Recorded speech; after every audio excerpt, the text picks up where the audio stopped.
How to create an action in Photoshop. Through actions, you can save a lot of time in Photoshop.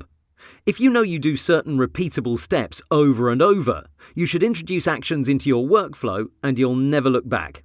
Let me show you how easy it is to master actions in only a few minutes. First, let's open up the Actions panel. Go to Window, Actions. Here you might have some actions already loaded, but luckily we have folders to keep things tidy. So let's create a new folder by pressing on this small icon here.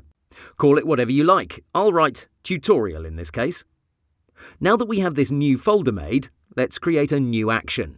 When we press on this icon here, Photoshop will start recording our, actions. One thing you should know is that this isn't time dependent. You can spend as much time as you want because when Photoshop is going to play that action, it will run smoothly without any stops. So feel free to relax and take your time with it. Another thing is that if you go into a certain step, say a dialog window, and you decide it's not right, press Cancel, Photoshop won't record it. So with that being said, let's go for it.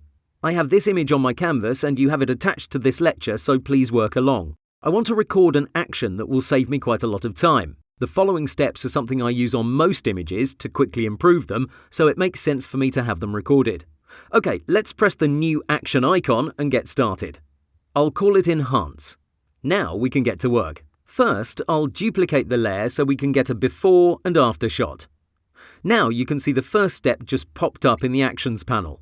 Next, I'll right-click and convert it into a smart object. Great. I'll add an adjustment layer, Vibrance.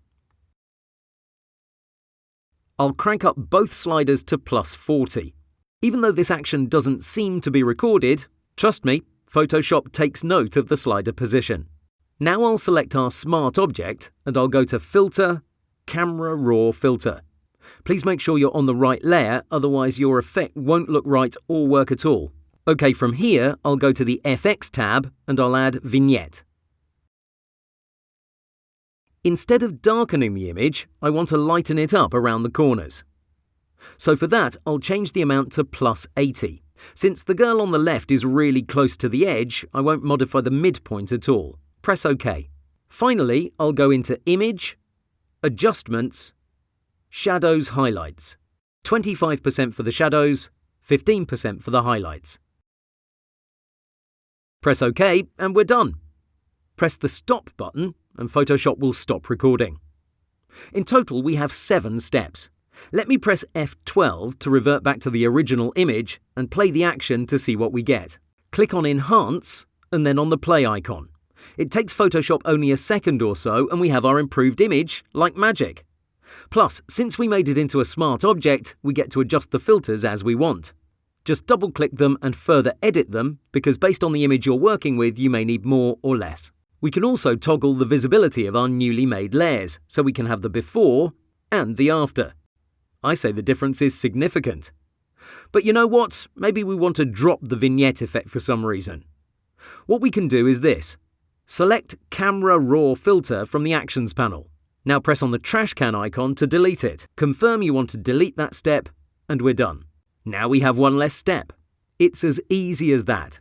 Think about what you constantly do in Photoshop and make an action for it. The time you'll save will add up. Have fun!